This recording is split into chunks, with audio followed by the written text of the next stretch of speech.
Senhor Jesus, queremos te agradecer por esse tempo e pedir a Deus que o Senhor nos ensine, Pai, pela tua palavra e fale com cada um de nós, para a glória do teu nome. Vamos abrir então em Hebreus capítulo 3.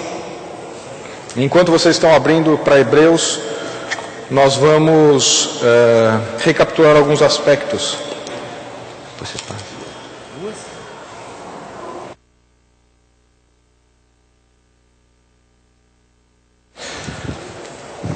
Começamos a ver no livro de Hebreus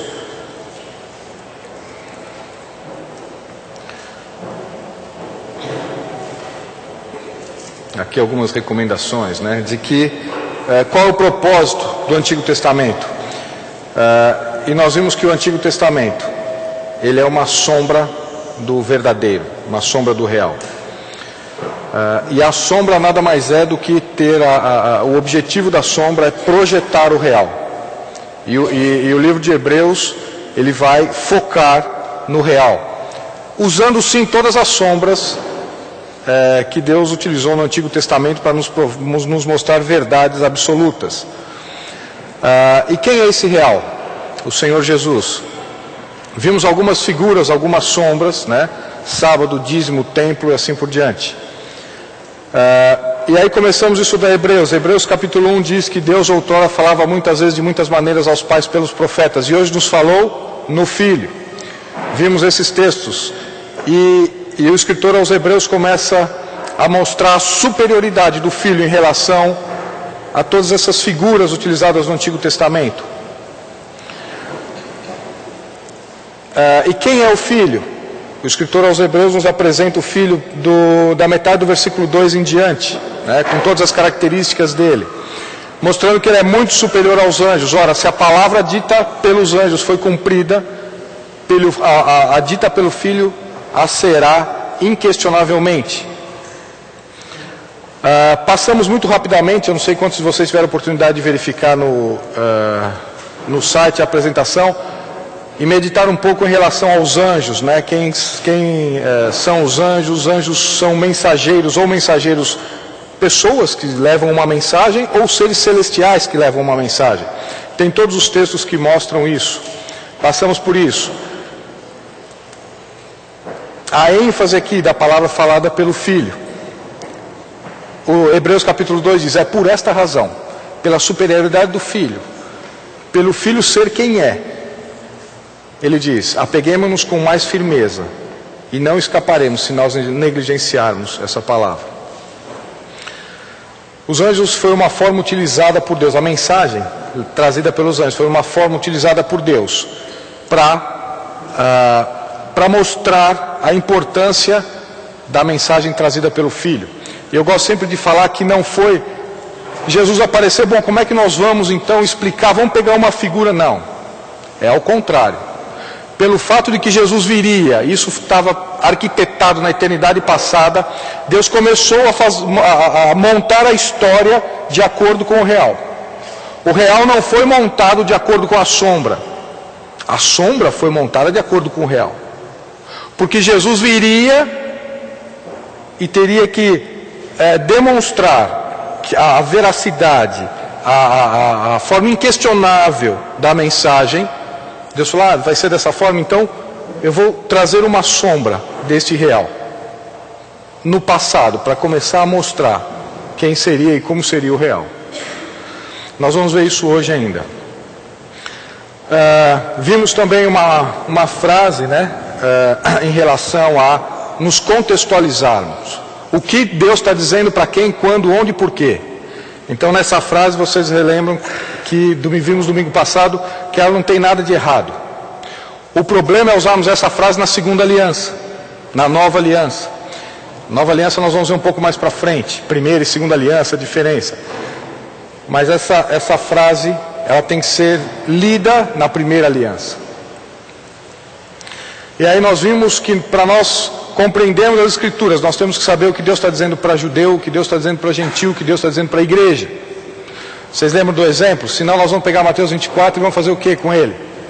A fuga não se dê no sábado. Mas sábado é domingo, domingo é sábado, então tudo bem. Então, aí nós espiritualizamos o texto.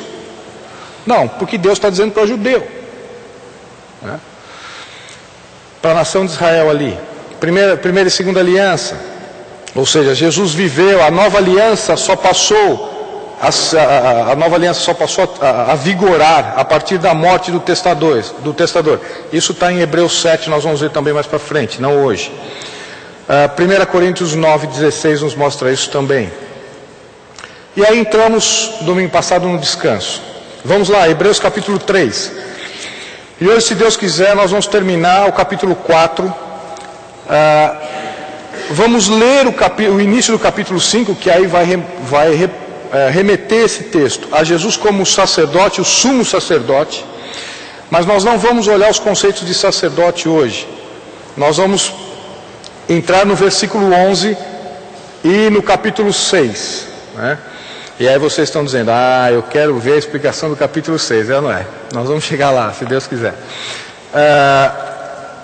Então nós vimos que o contexto aqui do capítulo 3 de Hebreus está falando sobre versículo 5. E Moisés era fiel em toda a casa de Deus como servo para testemunho das coisas que haviam de ser anunciadas. Cristo, porém, como filho, sobre a sua casa, a qual casa somos nós. Ele pega a figura do tabernáculo, traz para o real e fala, olha, o tabernáculo só foi feito da forma que foi feito para mostrar que nós seríamos a habitação do Espírito hoje. Que a casa não é um lugar, a casa somos nós. E aí no versículo 7 ele fala, assim pois, como diz o Espírito Santo. E aqui nós vimos todo o contexto da saída do povo do Egito rumo à terra prometida. Vimos o acontecimento, né, entre esse período, que uma jornada de 11 dias levou 40 anos. E por que levou 40 anos? Versículo 18 e 19. Vamos ler desde o 16, né? Ora, quais os que tendo ouvido se rebelaram? Não foram de fato todos os que saíram do Egito por intermédio de Moisés? E contra quem se indignou por 40 anos? Não foi contra os que pecaram, cujos cadáveres caíram no deserto? E contra quem jurou que não entrariam no seu descanso, senão contra os que foram desobedientes? Vemos, pois, que não puderam entrar por causa da incredulidade. A incredulidade gera desobediência. Da mesma forma que a fé gera obediência. Você não vai obedecer às Escrituras se você não acreditar na informação. Vimos, portanto, que a casa de Deus somos nós. Parece, né, que o versículo 7 muda de assunto. Ele está falando da casa de Deus e Moisés, aí ele muda, aí ele se remete ao Egito. Não, é o mesmo tema. Nós já vamos ver por quê. Vimos os textos, principalmente números 13 e 14. A incredulidade gera desobediência. E estudem essa questão de fé e obediência. Tem alguns textos aqui para que vocês possam partir de algumas referências. O que significava entrar em Canaã? Significava entrar no descanso. Mas que descanso é esse? Um descanso que eu vou guerrear com os inimigos? Um descanso que eu vou precisar tirar as pessoas da terra? Um descanso que eu vou precisar não fazer o que aquelas pessoas faziam e fazer o que elas não faziam? Quando Deus, antes de entrar na terra, Ele começa a falar assim, olha, sede santos porque eu sou santo. Façam isso, sede santos porque eu sou santo. Não façam isso, sede santos porque eu sou santo. O princípio de santidade é para ser usado aonde? Em Canaã. Santidade é para ser usado aonde? No descanso. Descanso é ausência de problemas, ausência de lutas, ausência de inimigos, sombra e água fresca? Hipótese alguma. Portanto, Canaã não é o céu. Êxodo e Josué nos mostram isso, nós vimos domingo passado. Agora no capítulo 4, ele tira o foco dos hebreus e traz esse foco para nós. Veja o versículo 1. Temamos, portanto, que sendo nos deixado a promessa de entrar no descanso de Deus, suceda parecer que algum de vós tenha falhado. Opa! Agora isso é para mim e para você. Temamos que sendo nos deixado a promessa. É claro que aqui o texto era para os judeus convertidos, né? Mas pertencentes à igreja. E ele fala, você já entrou no descanso? Essa promessa foi dada para mim e para você também. Pô, que história é essa? Vocês já entraram no descanso? Que história é essa? E aqui ele mostra o que significa descanso. Descanso lá nos versículos 3 e 4. Não significa ausência de problema. Não significa que ficaremos numa rede balançando o resto da vida. Significa que aquilo que foi dito, com certeza, será cumprido. O que significa isso? Deus disse a eles: entrem na terra. Havia alguma dúvida em relação a isso? Absolutamente. Por quê? Porque isso tinha sido dado a eles quando? Antes da fundação do mundo. Certeza da promessa. Certeza de cumprimento da promessa. Entre no descanso, por quê? Porque a obra está perfeita, acabada e concluída. E aí ele dá o exemplo da criação. Vejam o versículo 3. Nós, porém, que cremos, entramos no descanso, conforme Deus tem dito. Assim jurei na minha ira, não entrarão no meu descanso. Embora certamente as obras estivessem concluídas desde a fundação do mundo. Quando que Deus deu essa terra a eles? Antes da fundação do mundo.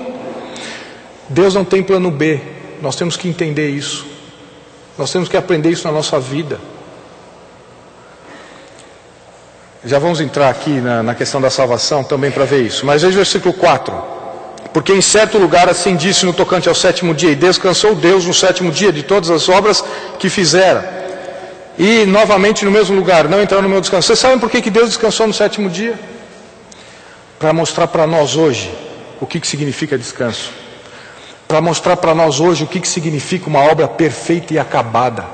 O que significou na cruz Jesus ter dito: está consumado. Vocês estão entendendo o que significa estar consumado? Não, eu não entendi muito bem. Então vá para a criação e veja que no sétimo dia Deus descansou. Sabe por que Deus descansou no sétimo dia? Porque a criação estava perfeita e acabada. Não precisava mais nada. Ou alguma coisa foi criada depois do sexto dia. Algum animal que Deus esqueceu, algum ser humano, algum retoque na natureza. Não. Por quê? Porque estava perfeita e acabada. Você está entendendo o que significou Jesus ter dito está consumado na cruz? A obra de salvação está perfeita e acabada.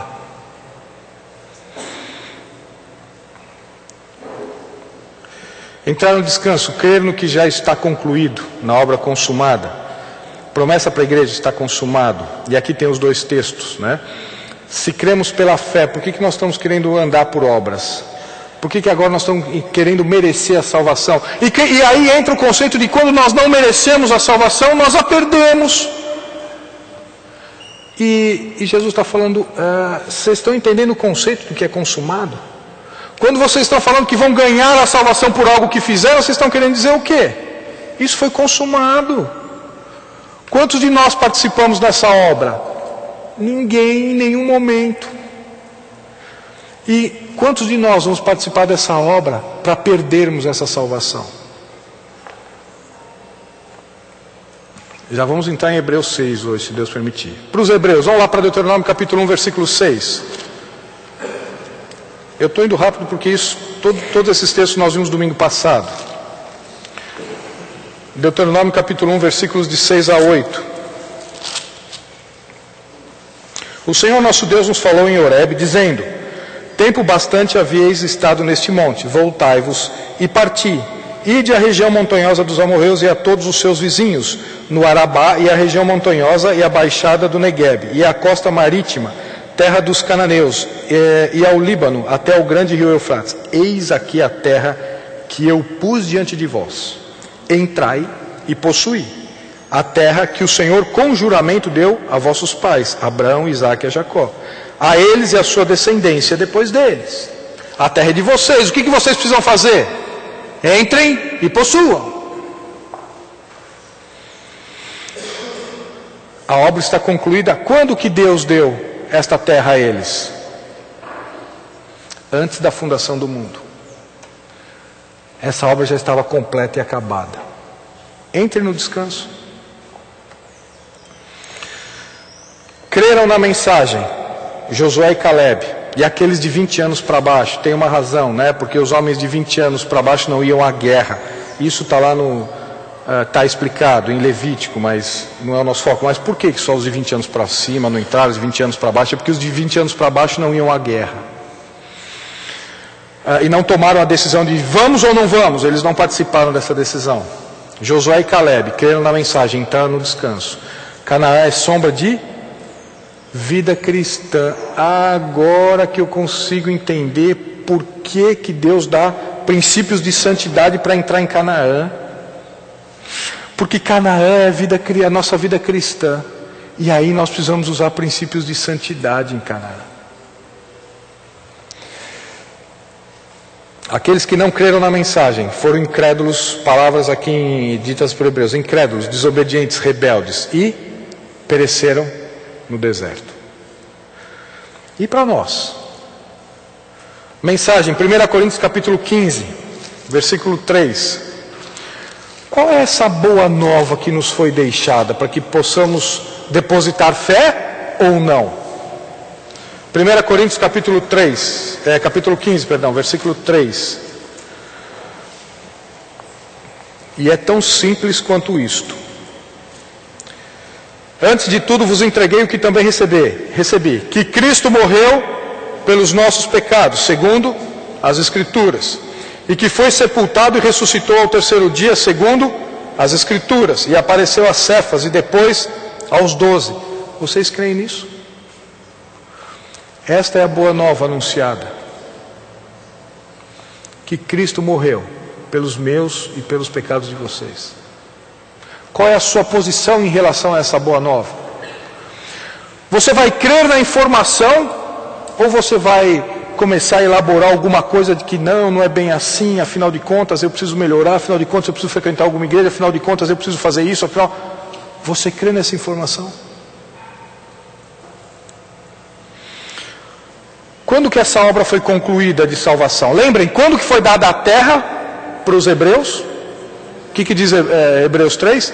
Embora certamente elas tivessem sido dadas quando? Antes da fundação do mundo. Na eternidade passada, Deus disse, olha, eu vou criar o mundo, João capítulo 1. O mundo não vai... Porque as pessoas falam, mas os judeus rejeitaram, mas esses judeus rejeitaram Jesus. Não, quem rejeitou primeiro Jesus foi o mundo. Vide João capítulo 1. E estava no mundo e o mundo não o conheceu. Aí Deus forma um povo. Aí veio para que era seus e os seus não o receberam. Quando que essa obra de descanso foi concluída? Para esta boa nova, que diz respeito a nós. 1 Pedro capítulo 1. 1 Pedro capítulo 1. Versículos de 17 a 20. E 1 Pedro capítulo 1, desde o versículo 12 em diante até o 25, está absolutamente relacionado com esse tema nosso, né? Salvação, vida cristã, procedimento, santidade. Mas vejam só, vamos destacar esse trecho, 17 a 20. Mas eu estou citando que como vocês vão ler hoje, né? Depois do almoço e antes de dormir, então vocês já leem esse texto, já leem Hebreus, 1 Pedro, primeiro capítulo 1 todo. Diz assim, ora, se invocais como Pai aquele que sem acepção de pessoas julga segundo as obras de cada um, portai-vos com temor durante o tempo da vossa peregrinação, sabendo que não foi mediante coisas corruptíveis, como prata ou ouro, que fostes resgatados do vosso fútil procedimento que vossos pais vos legaram, mas pelo precioso sangue, como de cordeiro sem defeito e sem mácula, conhecido com efeito, quando? Antes da fundação do mundo, porém manifestado no fim dos tempos por amor de vós. Quando que Cristo decidiu morrer por mim e por você? Antes de criar o mundo. Eu imagino, é claro que isso não está na Bíblia, eu imagino que o Pai, o Filho e o Espírito estavam conversando, vamos criar o mundo, vamos criar o mundo, vamos criar o mundo, vamos criar adoradores. E aí um deles fala assim, nós vamos dar a oportunidade deles escolherem? Vamos. Só que eles vão pecar. E se eles pecarem, eles vão viver eternamente longe de nós. Aí Jesus levanta e fala assim, então eu vou pagar o preço. Você vai pagar o preço? Você vai morrer por eles? Vou. Então vamos criar um mundo. Porque essa decisão foi antes da fundação do mundo. Esta obra foi concluída antes da fundação do mundo. ela só se manifestou no ápice do tempo, na plenitude dos tempos. E muitas vezes nós tememos o amanhã, né? Não, isso Deus não projetou na minha vida, e como é que eu vou fazer? E Deus olha para nós e fala, bom, mas isso tudo está definido antes da fundação do mundo. Você tem certeza sobre o amanhã? Então, Deus não tem sobre o propósito que Ele tem para a sua vida. Mas isso é um outro assunto. João capítulo 10.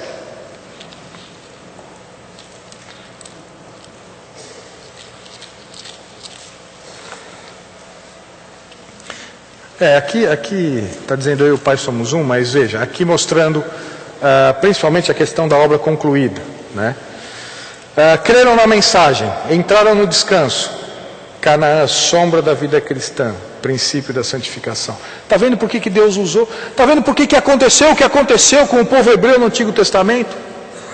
Era uma sombra para mostrar para nós que a obra de salvação é completa, acabada em Cristo. Bom, e o que eu tenho que fazer então? A mesma coisa que eles tiveram que fazer. O que eles tiveram que fazer lá para entrar na terra? Acreditar na informação. Entrem na terra. O que eu e você temos que fazer para entrar no descanso? Acredita na informação. O Senhor Jesus pagou os seus pecados. Você acredita nisso?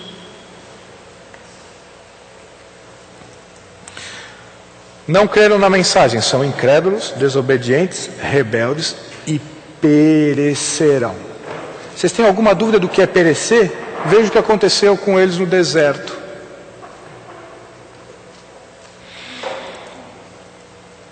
Só recapitulamos, né? Descanso para a igreja, crer nas boas novas anunciadas, salvação. Agora nós entendemos porque esse assunto começou com a casa de Deus. Está vendo por que nós falamos? Ele não mudou de assunto. Por quê? Começou a falar sobre casa de Deus. Vocês querem entender o que é casa de Deus? Temos que entender o que é entrar no descanso. Porque o que é entrar no descanso para nós hoje? Crer na boa nova anunciada. O que é crer na boa nova anunciada? Que nós somos pecadores e Cristo morreu por nós. Eu acreditei nisso, acreditei. Eu entrei no descanso. Não é que agora, todos os meus problemas vão ser resolvidos. Absolutamente. Entrar no descanso significa o quê? Que esta obra de salvação providenciada por Deus está perfeita e acabada. Você e eu, quando cremos, somos salvos em Cristo. Você tem alguma dúvida nessa informação? Não? Então por que quando você acorda, você fala assim, eu cometi aquele pecado, eu acho que eu não sou salvo? Você está depositando fé numa informação? Não é aquilo que fazemos, mas é em quem cremos que faz a diferença. E aí nos tornamos o quê? Casa de Deus sois vós, passamos a ser habitação do Espírito, porque entramos no descanso, porque cremos numa informação de uma obra perfeita e acabada, consumada. Vamos voltar para Hebreus e começar então o tema de hoje.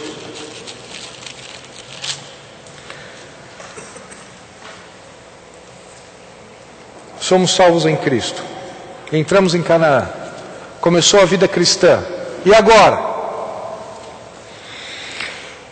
Versículo 9. Portanto, resta um repouso para o povo de Deus, porque aquele que entrou no descanso de Deus, também ele mesmo descansou das suas obras, como Deus das suas. Esforcemo-nos, e essa palavra no original é apressemo-nos. Procurai com diligência, pois por entrar naquele descanso, a fim de que ninguém caia segundo o exemplo de desobediência, para de querer merecer a salvação. Nós somos salvos pelo sangue de Cristo, de uma obra perfeita e acabada. Você crê nisso? Você é nascido de novo, você é salvo.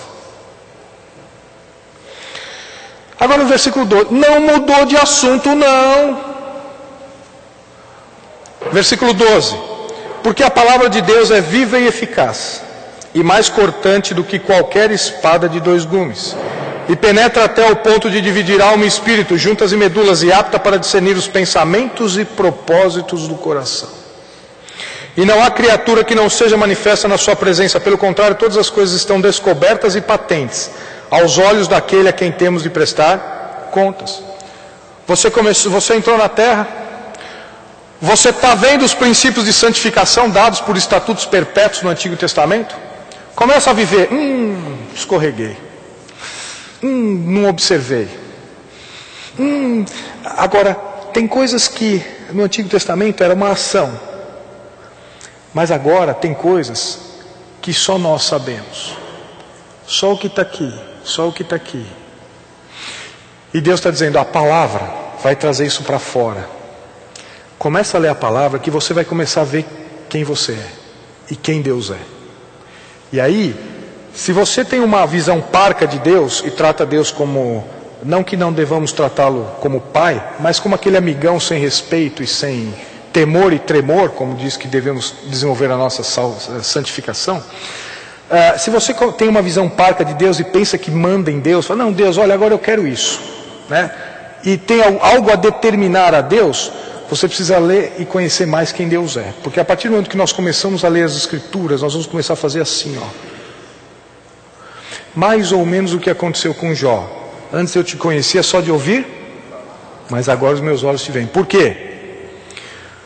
Porque Jó, quando começa a falar para Deus, olha Deus, o que eu tenho de errado? Qual é o meu problema? Coloque aí um tribunal que eu vou aí me defender diante do Senhor. E Jó começa a falar de igual para igual com Deus. E aí Deus usa Eliú para começar a mostrar quem é Deus. E depois pega a fala de Eliú e começa a falar com Jó.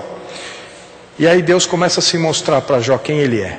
Fala, Jó, me fala uma coisa, onde é que você estava quando eu fiz os fundamentos da terra? Você veio me dar conselho? Você está querendo se colocar no mesmo patamar? De que forma? Quando eu criei os animais marinhos, as aves, você estava onde? Eu fui conversar com você para saber o que era para fazer? Quando você está querendo conversar de igual para igual comigo, você está querendo dizer o quê? E aí, é por isso que eu falo, aqueles que querem ter uma percepção para ver quem Deus é de fato, leiam Jó. E aí Jó começa a fazer assim, ó. Se distanciar de Deus. E aí ele precisa fazer o quê? Confessar pecado. O Senhor agir como um louco. De fato, quem é Deus aqui é o Senhor. A palavra de Deus faz isso conosco, né? Ou a palavra de Deus vai nos afastar do pecado, ou o pecado vai nos afastar da palavra de Deus. Você está meditando na Bíblia? Não, você precisa ver qual a razão, porque a Bíblia não o atrai muito. De duas uma, ou talvez porque você não nasceu de novo e não necessita daquele genuíno leite, né? Porque só vai ter fome quem nasceu. Ou você nasceu, mas o seu pecado está fazendo tanta separação entre Deus e você, que você começa a perder o interesse pela palavra. Mas eu tenho certeza que não é nem o nosso caso aqui. Versículo 12. A palavra vai começar a entrar no pensamento e no propósito do coração. Vejam, versículo 13. Não há criatura que não seja manifesta na sua presença. Pelo contrário, todas as coisas estão descobertas e patentes aos olhos daquele que temos de prestar conta. Você sabia que você vai prestar conta? Nós não seremos julgados, mas nós compareceremos perante o tribunal de Cristo. Vamos olhar esses dois aspectos. Eu quero fazer um parênteses, porque esses dois aspectos são muito importantes dentro desse contexto. Palavra e tribunal de Cristo. Vamos lá, palavra. 2 Timóteo capítulo 3, versículo 16. Toda escritura é inspirada por Deus e útil para o ensino, para a repreensão, para a correção, para a educação na justiça, a fim de que o homem de Deus seja perfeito e perfeitamente habilitado para toda boa obra. Onde é que você está buscando as orientações para você viver a sua vida aqui? Ah não, mas a Bíblia é boa, a Bíblia é boa. Domingo na igreja eu levo a Bíblia, eu abro a Bíblia, eu leio a Bíblia. Eu não estou dizendo isso. O texto está dizendo que ela é perfeita, a fim de que o homem de Deus seja perfeito e perfeitamente habilitado para toda boa obra. É interessante que a Bíblia também trata de assuntos espirituais, sabiam disso? Mas tratam de assuntos do nosso dia a dia. Porque se só tratasse de assuntos espirituais, nós poderíamos ler no céu, né? Vamos ter a eternidade inteira para ler a Bíblia. Eu não preciso usar muito tempo aqui para isso. No céu não vai ter Bíblia não, sabiam disso? Salmo 19, 7 e 8. Não é o nosso foco, mas estudem a importância das Escrituras. O que a palavra de Deus é e faz. 7:8. A lei do Senhor é perfeita e restaura a alma. Tem pessoas com problema de alma que estão indo procurar profissionais aí. Procurem as Escrituras, que trata de problema de alma, inclusive. E restaura a alma. O testemunho do Senhor é fiel e dá sabedoria aos simples. Os preceitos do Senhor são retos e alegram o coração. O mandamento do Senhor é puro e ilumina os olhos. Olha a fonte que é a palavra de Deus. Salmo 119. E Salmo 119 foi aquele salmo que eu sempre pulei, sabiam disso? Porque eu começava a ler salmos, né? Então eu li um capítulo por dia, e aí quando chegava no 119 não dava, ele era muito grande para ler num dia só, então eu sempre pulava. Ou começava de novo ou ia para o 120. Até um dia que eu falei, não, eu preciso ler esse 119. Preciosíssimo, sabe por quê? Porque esse salmo trata da palavra de Deus. E eu só vou pegar alguns exemplos aqui, ó. Jovens, aqui ó para vocês. Versículo 9, de que maneira poderá o jovem guardar puro o seu caminho? Você tem dúvida? Você não quer errar? Em qualquer área da sua vida? Aqui ó, observando segundo a tua palavra. Você tem estudado as Escrituras para não errar? Não, você tem que estudar para vestibular, você tem que fazer tanta coisa, não está sobrando tempo? Então, se você não quer errar, observe segundo as Escrituras. De todo o coração te busquei, não me deixes fugir aos teus mandamentos. Guardo no coração as tuas palavras, para não pecar contra ti. Você não quer errar? E a Bíblia fala que quem peca, violenta a sua própria alma. Você não quer errar? Guarda no coração as Escrituras. Ah, mas não dá para guardar no coração se não ler, né? Se não estudar. Não adianta colocar a noite na cabeça, acordar no dia seguinte, agora eu vou. Não, vai ter que ler, vai ter que estudar, vai ter que saber o que Deus está dizendo para você. Versículo 25. A minha alma está apegada ao pó, vivifica-me, segundo a tua palavra. A palavra vivifica. Versículo 28. A minha alma de tristeza verte lágrimas, fortalece-me segundo a tua palavra. Ela fortalece. Versículo 96. Tenho visto que toda perfeição tem seu limite, mas o teu mandamento é ilimitado. Um tesouro que não se esgota. Versículo 100. Sou mais entendido que os idosos, porque guardo os teus preceitos. Que preciosidade que nós temos na mão e damos tão pouco valor a isso, por quê? Ah não, eu dou valor, eu deixo até aberto em casa. Versículo 104. Por meio dos teus preceitos consigo entendimento. Por isso detesto todo o caminho de falsidade. É a palavra quem faz isso. Versículo 119 e 105.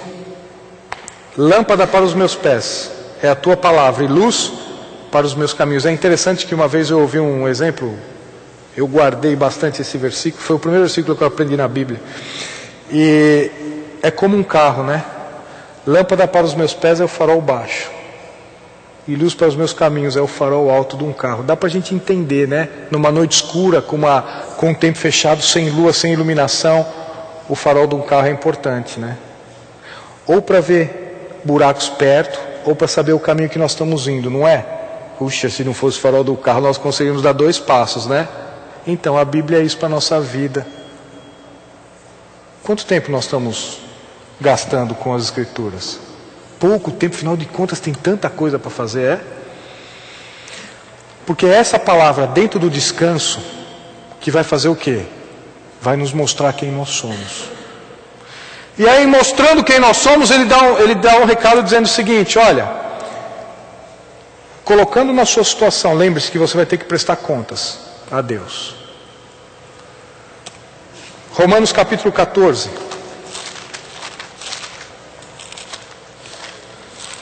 Romanos capítulo 14, versículos de 10 a 12. Tu, porém, por que julgas a teu irmão? E tu, por que desprezas ao teu? Aqui está dizendo entre cristãos, filhos fortes e fracos na fé, maduros e crianças na fé, né?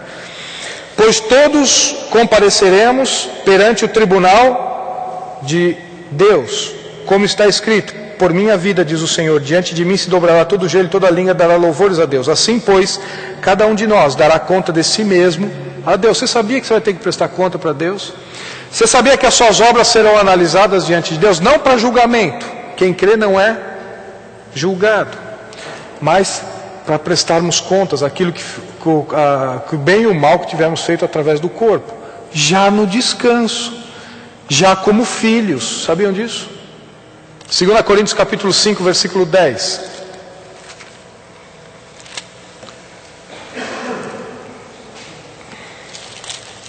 Segunda Coríntios capítulo 5, versículo 10.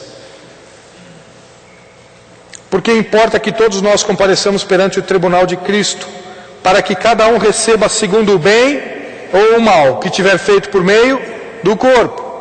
Ah, eu não vou mais para o inferno, isso que importa, agora eu vou viver a vida. Então, você vai prestar conta de Deus, para Deus, sabia disso? Bom, e o que significa esse prestar conta? 1 Coríntios capítulo 3.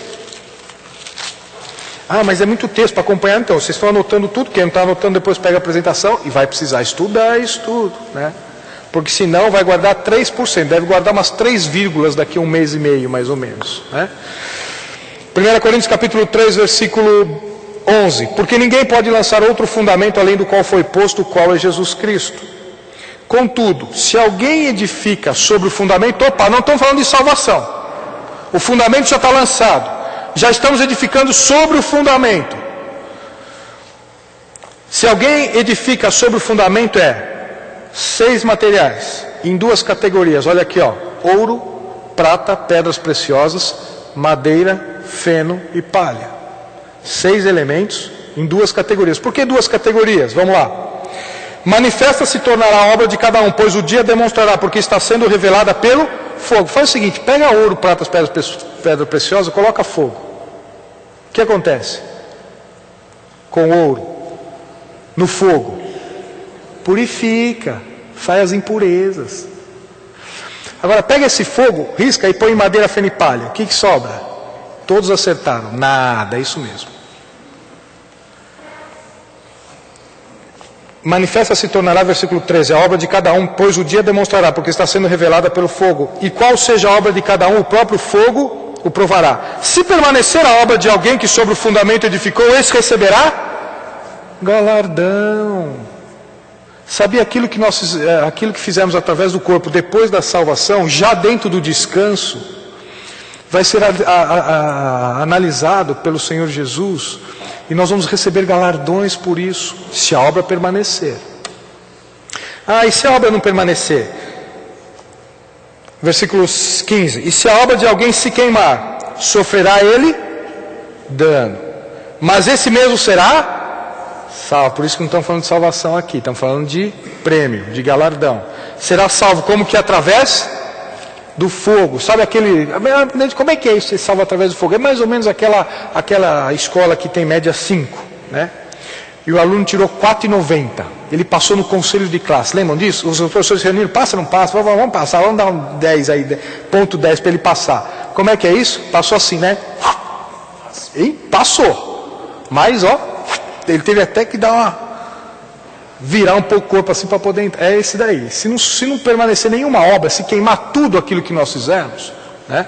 Ah, mas quais são essas boas obras, né? Lembram do Guinho, Luizinho e Zezinho? Vocês lembram daquele exemplo, né? Boas obras não é aquilo que nós achamos que são boas obras para Deus.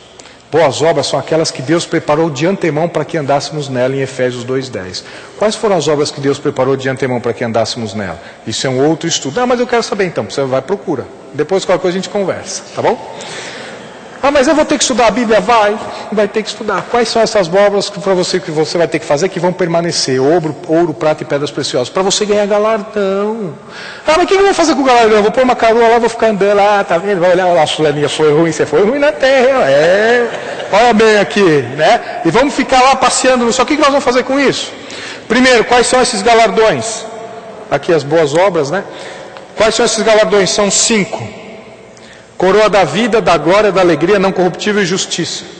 Cada um com o significado. Por exemplo, da justiça, aqueles que amam a vinda do Senhor. Tem prêmio, tem galardão para isso. Você ama a vida do Senhor? Não, eu amo, eu quero. Mas eu não quero que Jesus volte, porque eu tenho tanto projeto de vida aqui, eu tenho que comprar isso, tenho que casar, tenho que ter filho, entendeu? Mas eu não quero, Senhor, fica um pouquinho aí que eu tenho tanta coisa para fazer aqui. Amar a vinda do Senhor é como é que você organiza a sua vida. Você está esperando que Jesus volte amanhã cedo? Ou você está guardando, às vezes eu falo com a minha esposa, parece que eu preciso parar para pensar um pouco na vida, porque às vezes parece que nós vamos ver aqui 200 anos, que tem que guardar isso, guardar aquilo, comprar aquilo, faz aquilo, põe na poupança. Mas você vai viver aqui uns poucos anos só. Uma das coroas é para aqueles que amam a vinda do Senhor e vivem de acordo com esse amor. Como é que você está planejando a sua vida? Isso vai ter galardão, sabia disso? E as outras 4, procurem. Se vocês acharem, depois a gente conversa. Eu tenho aqui, mas não vou falar não. Vocês vão procurar lá os textos que falam dessas coroas. E o que nós vamos fazer com essas coroas? Vamos ficar andando no céu, aquele lá, né? Eu amei a vinda do Senhor, você não amou. Talvez você devia até amar. Estava escrito na Bíblia, você não fez isso. Apocalipse capítulo 4. O que nós faremos com essas coroas?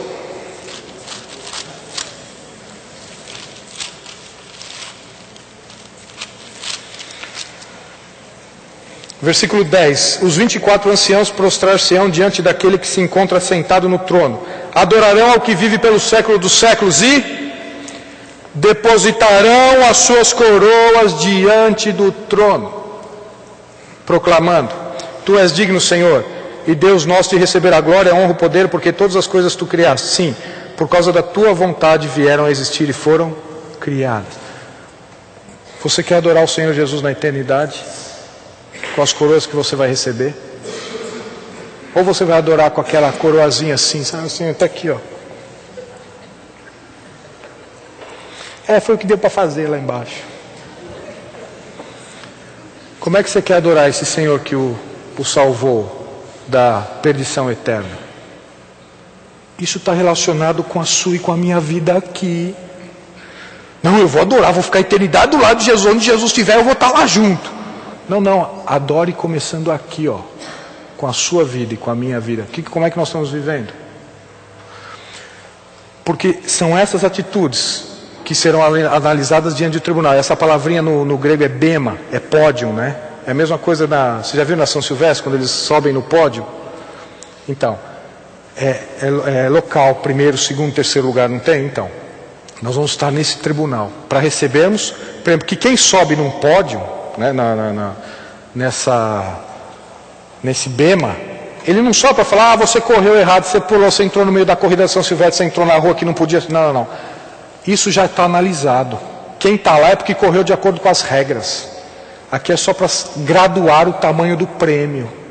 Entenderam o que nós vamos prestar contas? Graduar o tamanho do prêmio. E isso tem tudo a ver com a sua vida e a minha vida aqui. Nós queremos distanciar, não, coisas espirituais eu vivo domingo, o meu trabalho eu vivo de segunda a sexta, de sábado os jovens, né, então o Espírito está junto, você nasceu de novo, ele está junto de sábado à noite também, hein? Então, no namoro, está só você e seu namorado, então, mas Jesus está lá, você é a habitação do Espírito, então ele está lá, né? Então vejam,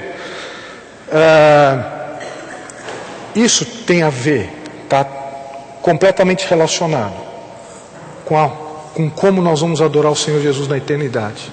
Sabia disso? A sua vida de segunda a sexta aqui, no seu trabalho, com a sua família. Fala. Já que nós estamos falando de sombra e realidade, poderia colocar que a nossa vida cristã aqui vai ser uma sombra da nossa realidade eterna. Nesse caso são duas realidades.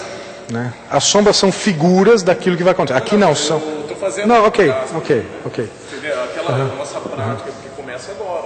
Esse é o ponto, né? É interessante que diz o seguinte, né? Quando eu tiver a vida eterna, eu vou viver com Deus eterno. Não. Aquele que crê tem a vida eterna. Então começa aqui a vida eterna. Começa aqui. Sabe por quê? Sabe o que significa a vida eterna? E vou dar a dica do livro, tá? Está em João. O que é vida eterna? É que te conheçam a ti como Deus verdadeiro. Por isso que vida eterna começa aqui, porque a gente começa a conhecer o Senhor Jesus como Deus verdadeiro a partir de que nascemos de novo. O Espírito de Deus não fala com o nosso Espírito, 1 Coríntios capítulo 3. A partir do momento que o Espírito começa a habitar, nós começamos a entender a mente de Cristo. E nós vamos passar a eternidade conhecendo a Cristo, não vamos? Vamos. Mas isso começa aqui, porque já somos a habitação do Espírito. Vida eterna é conhecer o Senhor Jesus. Como é que está a sua vida eterna? Já começou aqui? E quanto tempo você gasta para conhecê-lo?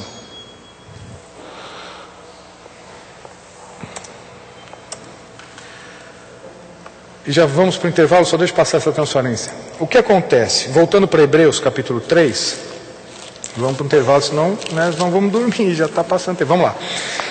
Hebreus capítulo 4. Entramos no descanso, cremos no Senhor Jesus, começou a vida cristã. Santificação na vida cristã, da mesma forma que era Canaã. O que é santificação? É tão simples quanto isso. Podemos aqui entrar com conceitos filosóficos, irmos para os termos originais da Bíblia. Veja, santidade é assim, ó, faça o que o mundo não faz. Não faça o que o mundo faz. Isso é santidade. Vide Levítico.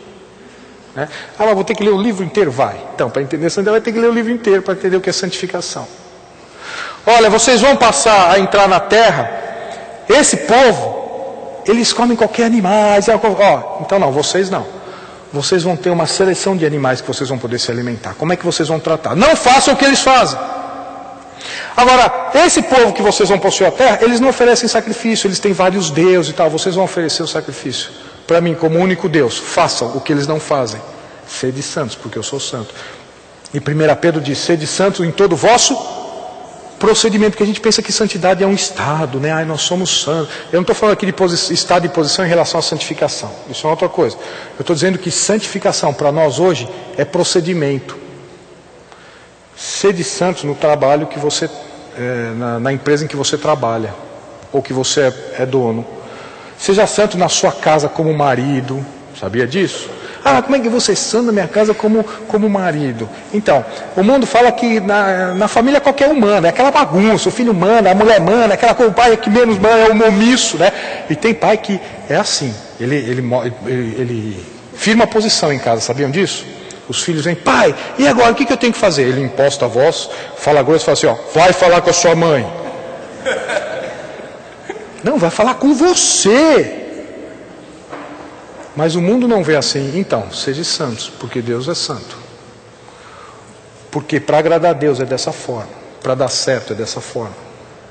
E aí você entrar em submissão, em obediência de filhos, em ser o melhor empregado na empresa que trabalha. Sabia disso? Está nas Escrituras. Trabalhe como para o Senhor. Não trabalhe para o seu chefe, não. E os patrões sabem como é que tem que tratar os empregados? Não o ameacem.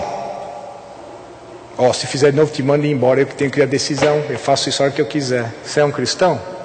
O mundo faz isso. Mas isso é um outro assunto, isso é como conhecer a vontade de Deus. Bom, só para irmos para o intervalo. O que a palavra de Deus faz? Começa a ler. Puxa, eu vou começar a ler. As Escrituras têm tudo isso? Não, tem muito mais, né?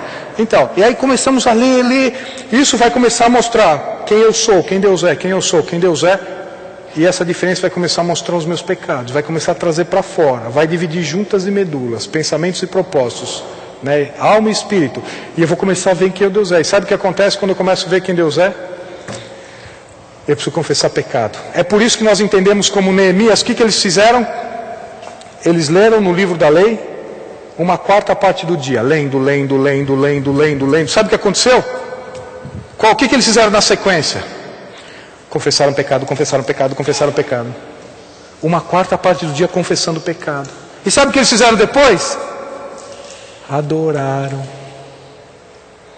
Não há adoração sem leitura das Escrituras, para saber quem Deus é e quem nós somos, e sem confissão de pecado. Sabiam disso?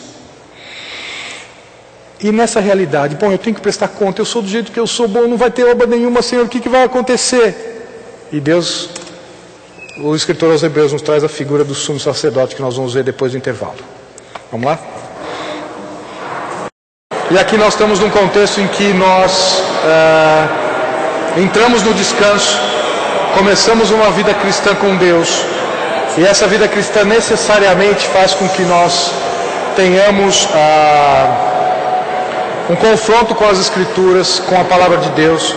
E é importante que vocês meditem sobre a importância das Escrituras, a importância da Palavra de Deus, o que Deus diz para a sua vida. Tem questões que Deus diz para toda a igreja, mas Deus fala conosco individualmente pelas Escrituras. O que Deus está dizendo para a sua vida? Como é que você precisa se portar segunda, terça, quarta, quinta, sexta, nos seus relacionamentos? Qual é a sua atitude? Porque isso está sendo analisado por Deus e vai ter galardão para isso. E com esses galardões nós vamos adorar o Senhor Jesus.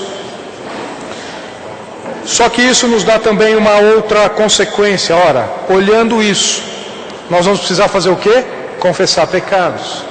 Nós começamos a enxergar a nossa consciência, começamos a ter consciência e passamos a nos enxergar como pecadores.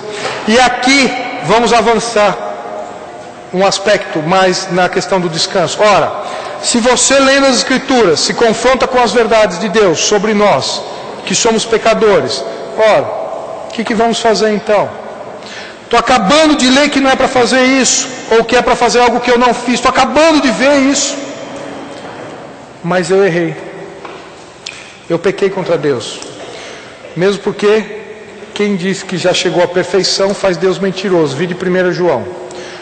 Paulo falava: desventurado ou desgraçado homem que sou, quem me livrará do corpo dessa morte? Vamos pecar, estamos sendo aperfeiçoados, santificados. Portanto, o pecado fará parte da nossa vida. Isso aqui não é desculpa para pecar não, viu? Já que vai fazer parte mesmo. O pecado tem que ser acidente, porque 1 João capítulo 3 diz que se vivemos na prática do pecado, nunca conhecemos ao Senhor. Bom, mas pecamos, e agora? Vamos sair do descanso? Vamos ter que aceitar Jesus e crer nele novamente? Não. O texto continua e diz assim, vamos reler o versículo 13. E não há criatura que não seja manifesta na sua presença, pelo contrário, todas as coisas estão descobertas e patentes. Capítulo 4 de Hebreus, versículo 13. Patentes aos olhos daquele a quem temos de prestar contas.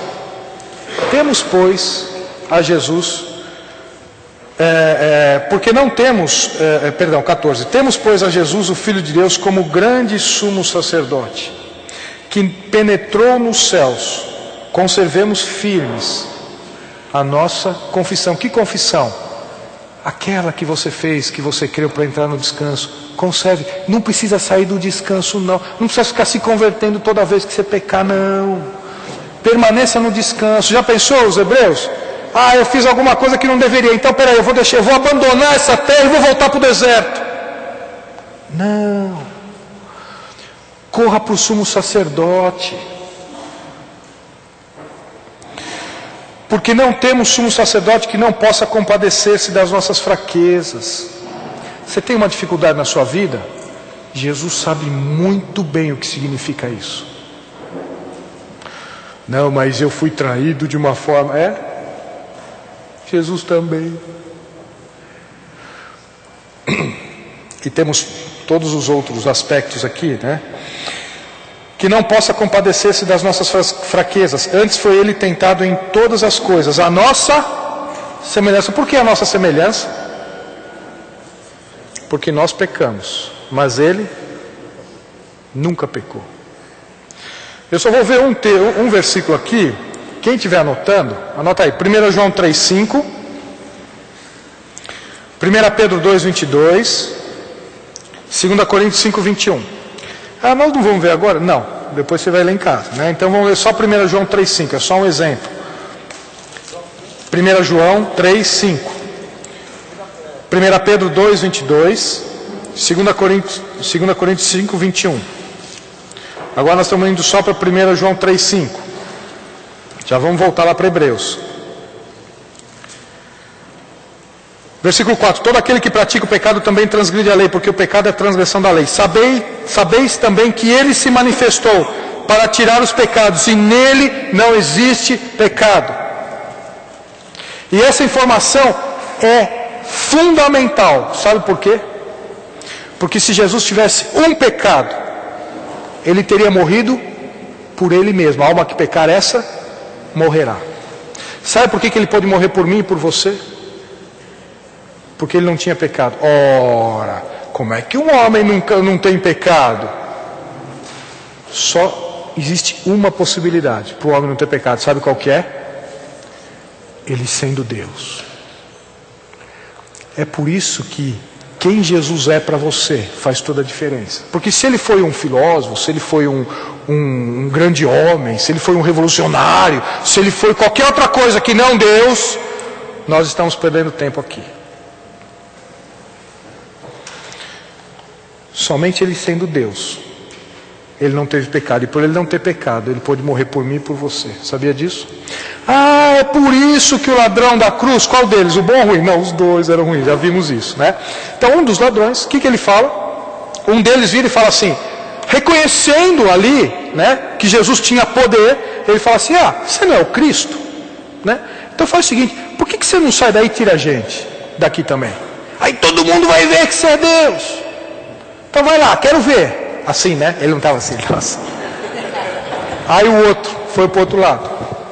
O outro vira para o outro e fala assim, o que ele diz? Lucas capítulo 23. Nem a menos temes a Deus, estando sob igual sentença. Jesus falou, ainda hoje estarás comigo no paraíso. Por quê? Porque ele foi bonzinho, ele mereceu, ele fez o quê? Ele reconheceu que Jesus é Deus. Reconhecendo isso, está salvo, porque Jesus falou, agora você entendeu que eu estou morrendo por você, porque eu não precisava estar aqui. É por isso que a penúltima frase de Jesus foi o quê? Está consumado. E a última foi? Isso, muito bem. Pai, em tuas mãos entrego o meu espírito. Se Jesus não tivesse dito isso, sabe o que teria acontecido? Ele estaria na cruz até hoje. Porque o salário do pecado é a morte. Jesus não pecou, não podia morrer. Por isso que João capítulo 10 diz o quê? Que ninguém tira a minha vida. Eu espontaneamente. Por isso que ele falou, Pai, em tuas mãos entrego o meu espírito. Que coisa, essa Bíblia é impressionante, né? Tudo é conectado. Faz um sentido tremendo. Porque Jesus não tinha pecado. E ele chega para nós hoje e fala, você pecou? Eu sou o seu sumo sacerdote. A figura do sumo sacerdote, nós vamos ver se Deus quiser domingo que vem. Toda vez que o povo pecava, tinha que correr para o sumo sacerdote. Senão Deus o matava. Corre para o sumo sacerdote. Você pecou, não precisa sair do descanso. Mantenha firme a sua confissão. Mas vá ao sumo sacerdote. E agora, esse texto é um texto, guardem esse texto. Mas não consegui guardar nada que você falou. Não precisa. Mas guarda esse texto aqui. Diz assim. Acheguemo-nos, portanto, confiadamente junto ao trono da graça, a fim de recebermos misericórdia e acharmos graça para socorro em ocasião oportuna. Vamos ler de trás para frente. Ocasião oportuna, qual é essa ocasião? Por que você vai ao trono da graça? Porque eu e você pecamos, a ocasião é oportuna. Para buscar o quê? Ajuda? Não, socorro. E quem busca socorro? Imagina o seguinte, estamos num edifício alto, né? Começa a estar lá, não tem nenhum problema e tal, podemos pegar o elevador, descer, alguém liga para o bombeiro. Liga para o bombeiro e fala assim, olha, seguinte, dá para você vir nos resgatar aqui? Aí sai aqueles todos os carros de bombeiro, né, aqueles caminhões e tal, e chega no lugar, aí chega um ar-condicionado, né? Eles vão chegar, mas quem que ligou? Quem passou esse trote? Por que vocês fizeram isso? Por quê? Porque ninguém precisa ser o quê? Socorrido. A pessoa basta o quê? Pegar a escada ou pegar o elevador, descer e ir embora. Agora, quando que precisamos ser socorridos? Imagine esse mesmo prédio, essa mesma situação e esse prédio pegando fogo. Pegando fogo, de baixo para cima. Se olha para baixo não dá para descer. Se olha para cima é só se eu me atirar. E vamos ligar para o bombeiro. E nós vamos ligar para o bombeiro, e o bombeiro chega lá com a escada, né? Ele chega assim, olha você está na janela e tal. Aí você fala, bombeiro, não, pera um pouquinho que eu vou te ajudar. Eu vou sair daqui, peraí. O que você faz? Socorro. Sabe por quê? Porque você não pode sair sozinho. Nós só buscamos socorro quando nós não podemos sair sozinhos. Qualquer semelhança não é mera coincidência. Sabia que naquele livro, Nada Me Faltará, foi escrito por um pastor de ovelhas. Ele conta que quando a ovelha cai com as 4 patinhas para cima, sabe o que acontece? O lobo vem, mata e ela não consegue se desvirar. Portanto, quando a ovelhinha cai com as 4 patinhas para cima, sabe o que precisa fazer? O pastor precisa desvirá-la, porque ela não consegue fazer isso sozinho. Sabia disso? Quando eu e você pecamos, para de querer não, eu vou me arrumar, agora eu vou dar um jeito, eu vou fazer isso aqui melhor. Corre para o sumo sacerdote e peça perdão. Perdão é afastar o pecado, não o perdão judicial que você já tem, porque você já entrou no descanso. Isso é um outro estudo, né? Aquele perdão de 1 João 1,9. Se confessarmos os nossos pecados, Ele é fiel e justo para nos afastar. Aquele termo é a fé no grego. Afastar os pecados. Veja, corre para o sumo sacerdote, para de querer melhorar. Você não recebeu a Cristo pela fé? Continua vivendo a vida cristã pela fé. Corre para o sumo sacerdote, peça socorro. Senhor, pequei. Senhor, desobedeci, entristeci, pequei, desobedeci porque eu não criei na informação, Senhor. Tenha misericórdia e graça. E nós vamos entrar nesses 2 conceitos. Ocasião oportuna, você pecou? Busque socorro, você não consegue sair sozinho. Não tente, que você não consegue se desvirar. Você caiu com as 4 patinhas para cima, corra para o pastor, porque senão o lobo vai acabar com você, vai devorá-lo e você não vai conseguir se desvirar. Para de querer ficar tentando. Corra para o sumo sacerdote. Para buscarmos o quê? Misericórdia e graça. Nós vamos buscar misericórdia e graça, então nós temos que saber o que é misericórdia e graça. Você busca misericórdia e graça? Eu busco. Várias vezes, né? Às vezes nós temos estudo durante a semana, eu chego no estudo e falo assim, eu preciso confessar pecado. Porque o dia foi difícil, né? Desobedeci, pequei. E eu quero misericórdia e graça. O que é misericórdia e graça? Vamos lá, me ajudem aqui. Está passando a lista aí? Tá? Tá bom. Vamos lá, misericórdia e graça. Isso, muito bem, vamos lá. Misericórdia é o seguinte. É que vocês pensam, mas não dá para falar, a classe está grande, né? Misericórdia é o seguinte. É Deus não nos dar aquilo que merecemos. Não é? Os conceitos são fáceis, mas nós vamos tentar entender um pouquinho melhor. Não nos dar aquilo que merecemos. O que merecemos? A ira, o inferno. A alma que pecar, essa morrerá. Você está respirando? Você está respirando hoje? Você pegou seu carro, veio a pé para a igreja, você está aqui? Isso é misericórdia, sabia disso? Porque Deus tinha o direito de nos matar, você sabia disso? Pecou, morreu, pecou, morreu, pecou, morreu. Por que você está respirando, eu e você? Isso é misericórdia de Deus.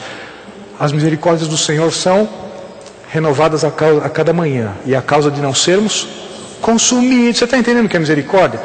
Deus não te mata, Deus não me matou, apesar de termos pecado. Por que isso? Esse é um Deus misericordioso. Quando nós estamos falando em Deus, Senhor misericordioso, nós estamos dizendo, Senhor, muito obrigado porque o Senhor não me matou por eu ter pecado. E graça? Graça Ele nos dá aquilo que não merecemos. O que significa isso? Tirou-me de um poço de Salmo 40, né? De um tremedal de lama e me firmou os pés sobre a rocha. E vai me lavando pela palavra, Efésios capítulo 5, né? Para apresentar a noiva sem mancha, sem mácula, lavar pela palavra, né? Vai me lavando, né? Tá bom, Deus não me matou, eu estou aqui, mas você está aqui vestido por causa do frio? Então isso é graça. Você escolheu a roupa hoje, no seu guarda-roupa? Porque Deus garante que nós tenhamos uma, né? Você tem 2 já? 2, né? E ainda se olha, você abre o guarda-roupa e fala assim, não tenho roupa para pôr hoje. Isso é graça. Sabia disso? Vamos ver nas escrituras, Salmo 103. Onde é que está isso? Não vem falando desses conceitos, não, se não mostrar, né? Isso mesmo, Salmo 103. E nós vamos precisar acelerar. Aperta os cintos aí, mas eu não tenho cinto na carteira. Não, mas eu estou falando figuradamente, né? Aperta o cinto aí que nós vamos ter que dar uma corrida em alguns textos. Salmo 103, versículo 3. Ele é quem perdoa todas as tuas iniquidades, quem sara todas as tuas enfermidades, quem da cova redime a tua vida e te coroa de graça e misericórdia. Quem farta de bens a tua velhice, de sorte que a tua mocidade se renova como a da águia. O Senhor faz justiça e julga todos os oprimidos. Manifestou os seus caminhos a Moisés e os seus feitos aos filhos de Israel. O Senhor é misericordioso. compassivo, longânimo e assaz benigno. Não repreende perpetuamente, nem conserva para sempre a sua ira. Olha o conceito de misericórdia. Não nos trata segundo os nossos pecados, nem nos retribui consoante as nossas iniquidades. Você está sentado aí e eu de pé aqui, porque as misericórdias do Senhor se renovaram essa manhã. Senão Ele nos matava. E sabe por que não matou Adão? Apesar de ter morrido espiritualmente, porque providenciou o sangue do cordeiro, daquele cordeirinho para vesti-lo. E falou para Adão: Adão, espera, porque aquele que morreu antes da fundação do mundo vai vir no ápice do tempo para pagar a conta que você e todos os seres humanos têm para comigo. Misericórdia. Você está entendendo o Deus que você crê? Um Deus de misericórdia. Versículo 12. Quanto disto o Oriente do Ocidente, assim afasta de nós as nossas transgressões. Como um pai se compadece de seus filhos, assim o Senhor se compadece dos que o temem, pois Ele conhece a nossa estrutura e sabe que somos pó. Oh, puxa, esse versículo é fantástico. Você sabe que nós, isso é um outro estudo, mas você sabe que nós nos decepcionamos com as pessoas? Porque a gente espera das pessoas muito e elas nos decepcionam. Sabe por que Deus não se decepciona conosco? Porque Ele sabe que somos pó. Ai, Senhor, eu errei. Puxa, eu fui errado, Deus. Deus está falando, é você mesmo. Não espero mais nada disso, Dani. Você é um pecador mesmo. Preciso trabalhar com você. Você precisa crescer, aprender. Eu não espero mais nada de você. Seus pecados estão perdoados em Cristo.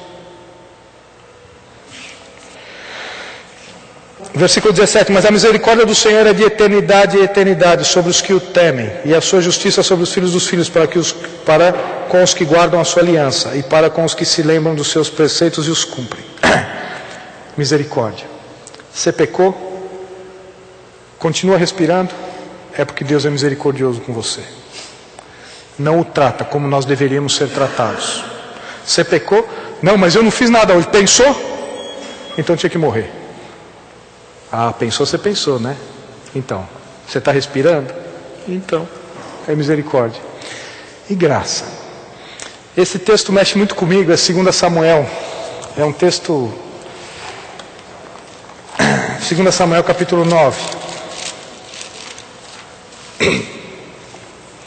Versículo 1. Sabem o que é graça?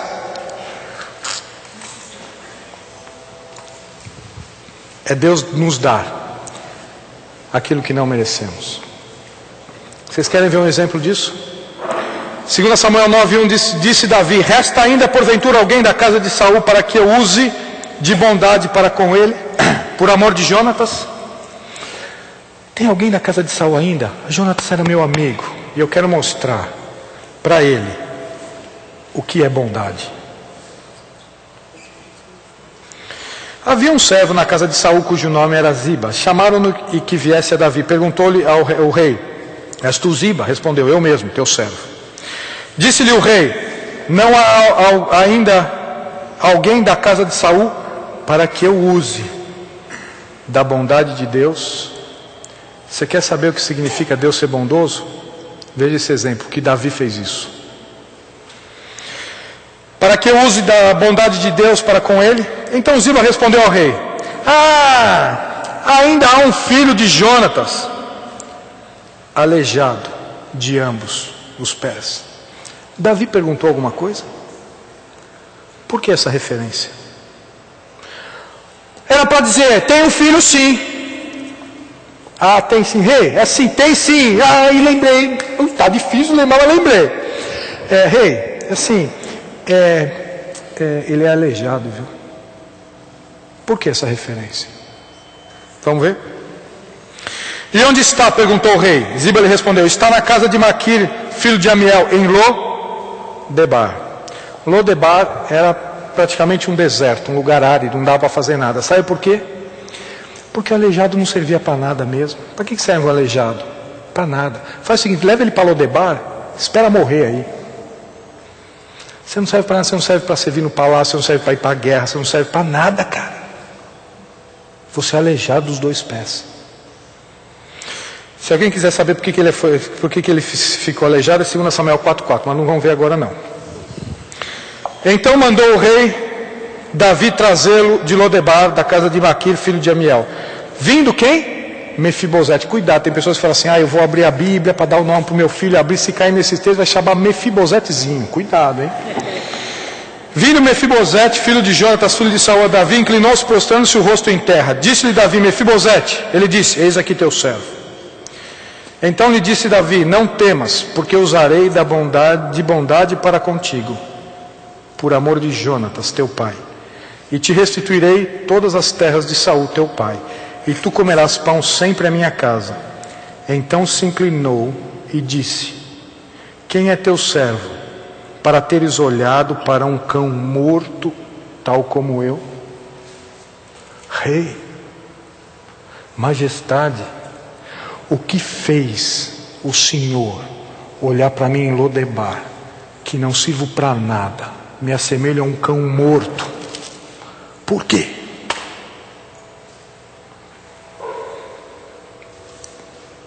Versículo 9. Então chamou Davi a Ziba, servo de Saul, e disse, tudo que pertencia a Saul e toda a sua casa dei ao seu filho, ao filho de teu senhor. Trabalhar-lhe-ás, pois, a terra, tu e teus filhos e teus servos, e recolherás os frutos, para que a casa do teu senhor tenha pão que coma. Porém, Mefibosete, filho do teu senhor, comerá pão sempre à minha mesa. Ele vai sentar comigo, onde eu comer, ele vai comer. Onde eu tomar café da manhã, ele vai tomar café da manhã. Onde eu jantar, ele vai jantar. Ele vai sentar do meu lado. O que Mefibosete fez para ser tão especial? O que ele podia oferecer para o reino para ser tão bem tratado desse jeito? O que fez com ele? O que ele fez para que ele fosse colocado ao lado do rei? Todos os dias. Sabe o que ele fez? Nada. Sabe por que Davi fez isso? Você quer conhecer a bondade de Deus? Você sabe o que é graça? Eu vou mostrar para vocês. Vai buscar Mefibosete, aleijado, não serve para nada. Coloque ele aqui do meu lado, todo dia.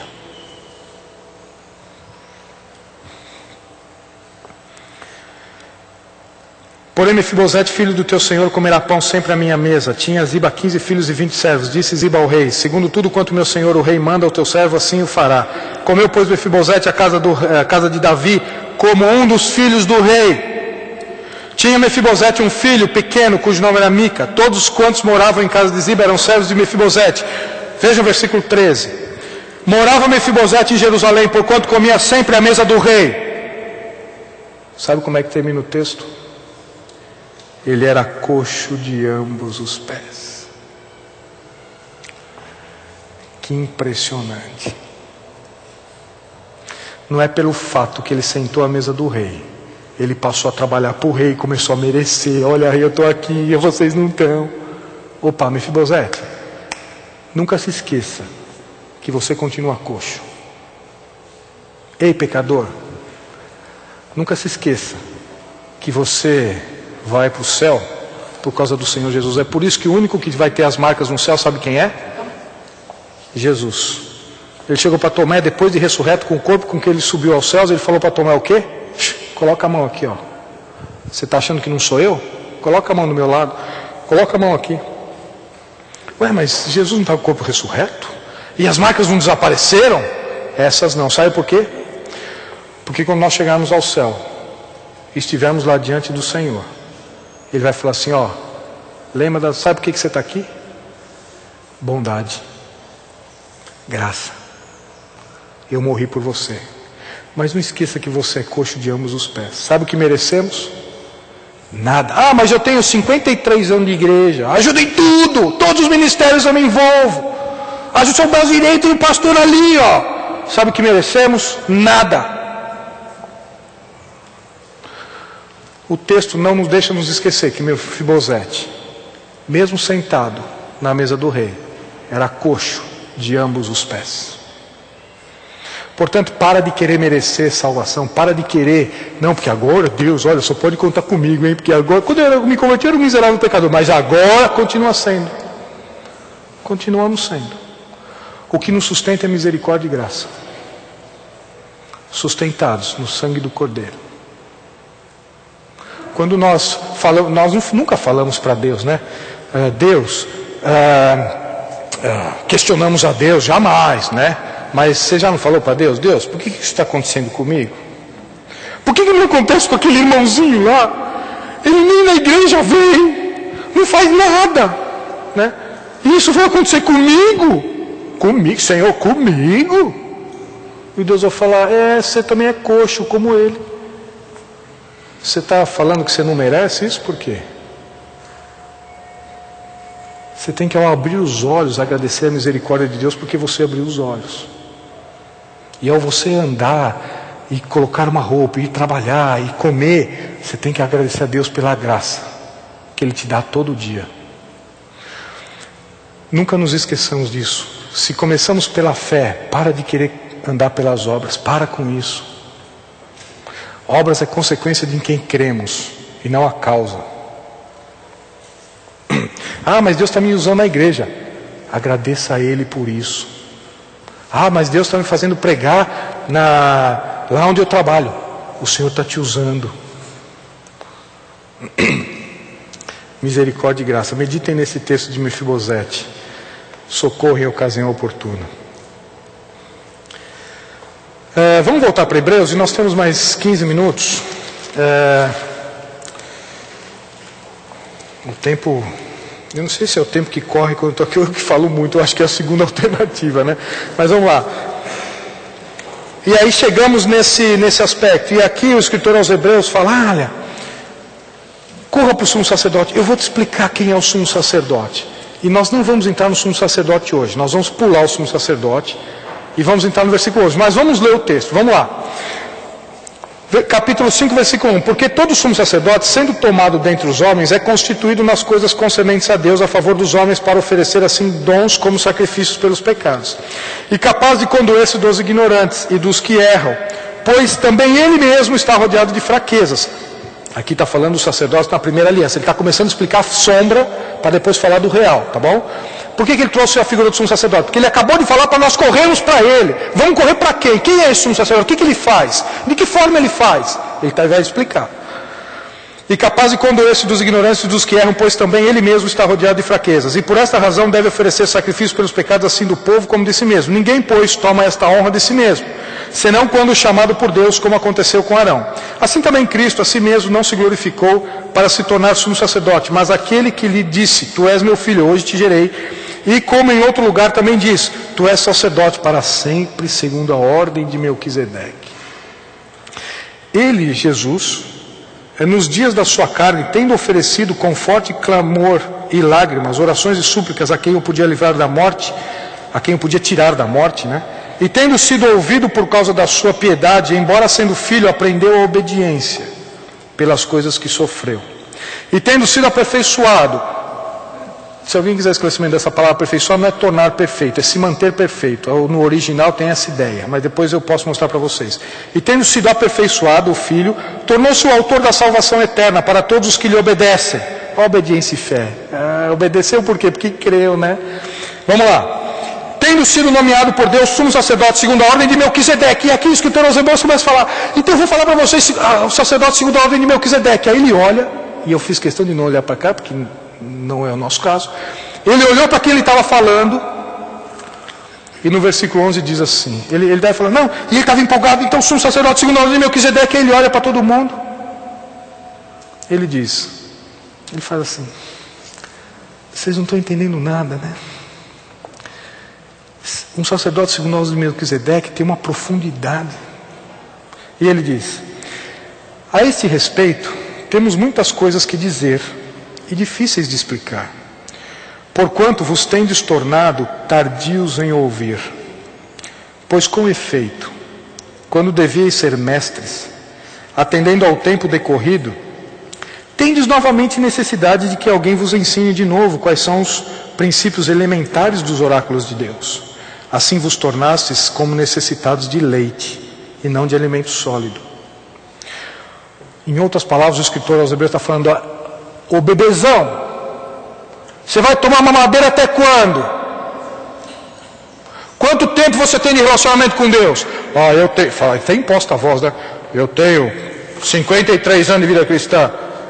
e está tomando leitinho ainda? Você não estudou ainda o sacerdote segundo Melquisedeque? Você não estudou ainda Ruth sobre o seu aspecto do resgatador? Você não estudou Esaú e Jaú em relação à eleição que Deus tem para isso? Você já estudou as festas de Deus para Israel, o que ela tem a ver com a sua vida e com a minha? Você não estudou ainda Daniel, o Apocalipse? Quantos anos você tem de relacionamento com Deus? Esse tempo decorrido era para vocês estarem ensinando. Você não estudou ainda João Batista, se era Elias, se não era Elias? Eu não sei se era Elias ou não, falou que é, mas falou que não é. Quem que era João Batista? Era Elias ou não? Vocês já estudaram isso? O que significou o monte de transfiguração? Romanos e a salvação jurídica em Deus. Os sacrifícios e o tabernáculo, vocês já estudaram? Aqui eu tenho certeza que talvez a maioria, ou quase todos. Não é verdade? Esse tempo todo com Deus. Mas por que precisa esse Huguinho? Lembra aquele Huguinho, né? Lembra aquele desenho? Tem os patinhos pequenininhos, o Huguinho. O Huguinho é aquele patão que cresceu, mas ele era um bobão, né? Ele tem uma cabecinha pequenininha, ele era um crianção. E ele falava, o Huguinho quer brincar, mas o Huguinho era grandão. E os patinhos não queriam brincar com ele porque ele quebrava todos os brinquedos. Vocês lembram desse desenho? Eu, quando eu dava aulas para adolescentes e jovens, eu ficava frustrado. Porque eu falava, vocês não lembram? Eles falavam, não, eu fui, estou velho já, né? Mas aqui alguns lembram, não vem com essa história não. Vocês lembram do Huguinho, né? O Guinho quer brincar, o pato, porque é um bebezão, cresce. Versículo seguinte, mas por que só toma leitinho, hein? Por quê? E nós já vamos ver o que é esse leitinho. Assim vos tornasse como necessitados de leite e não de alimento sólido. Ora, todo aquele que se alimenta de leite é inexperiente na palavra da justiça, porque é bebezão. É criança. Essa palavra no grego é néfio. Sabe o que é o néfio? O néfio é aquele crente de Coríntios capítulo 3. O crente carnal. Porque algumas pessoas leem 1 Coríntios capítulo 3. O crente carnal, vou pecar. O crente carnal pecava. Era crente pecava. Quem falou que crente carnal é o que peca? Quem falou? O texto de Coríntios não está dizendo isso não. Mesmo porque o texto de 1 João fala que quem vive na prática do pecado nunca conheceu o Senhor. O que é o néfio lá? De 1 Coríntios capítulo 3. É o bebezão, é filho. Mas coloca o dedo no nariz da frente de todo mundo. Não é postura, não é para fazer isso, rapaz. Cresce. É filho, mas põe uma mesa para almoçar um monte de néfios juntos. Néfio, um monte de criança de 3, 4, 5, 6, 7 anos juntos. Põe, você vê, põe umas 12 assim. Nossa, só não vai cair a mesa. Mas vai acontecer de tudo lá. Né? Um vai pegar o refrigerante do outro, vai jogar no outro, vai pegar o garfo, vai jogar um arroz no outro, vai pegar, vai chutar embaixo da mesa.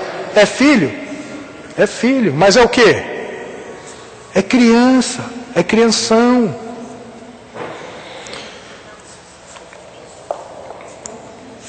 Mas, versículo 14, o alimento sólido é para os adultos, para aqueles que pela prática têm as suas faculdades exercitadas para discernir não somente o bem, mas também o mal. Para quem é o alimento sólido? Para aquele que ouve e pratica. Como é que está a sua vida espiritual? Você pode ter quantos anos de igreja você tenha. Se você é um bebezão na relação com Deus, é porque você está ouvindo muito e praticando pouco do que está ouvindo. Sabia disso? Mas isso é muito duro. Eu também acho. Mas é o que Deus está dizendo. Sabe por que você e eu não crescemos muitas vezes? Porque nós ouvimos e parecemos aquele bebezão no berço que só come, fica um gordo, né?